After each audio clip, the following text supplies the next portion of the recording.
Good day and welcome back to the Vitality Project. I'm Dr. Bob. I want to thank you for joining me today. Thank you. In our most recent post, we made an observation, and that is that we tend to move into tunnel vision, is what we called it, when we get emotionally distressed. We've been talking about high-risk situations that heighten our distress. And our number one buffer against addictive relapse when we're in such high-risk situations and so distressed comes about when we can apply what my good friend and colleague, Guy du Plessis, calls recovery resilience skills. And we're going to move into some of those today. These skills are essential to our dealing effectively with stress in our lives. You'll recall, if you've been following us here at your Vitality Project, in earlier posts, we've referred to what we call the resting brain. It's the resting brain which responds to stress with resilience rather than going down the rabbit hole of increasing distress, which typically leads to additional cravings, which may even lead to eventual relapse. Guy and I are currently working on a book right now on recovery resilience skills. It's a workbook.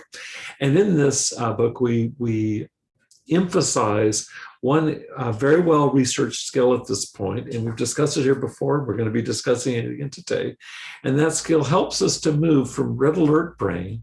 Remember, this is the emotional center of our midbrain. Once it gets activated, we want to move from the red alert brain to the resting brain. And this is the executive center of the forebrain up here. The skill, which we've discussed here before, is simply called MindBody Bridging.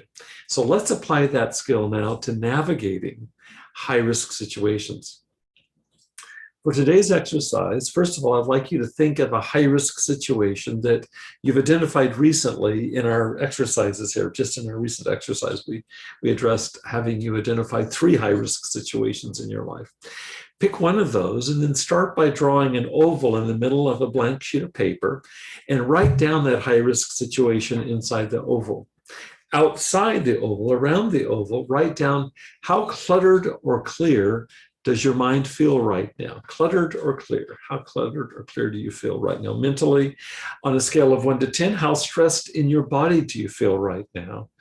What kinds of feelings and emotions might be welling up for you around even thinking about this high-risk situation? And finally, what might you do in reaction to this high-risk situation in real life?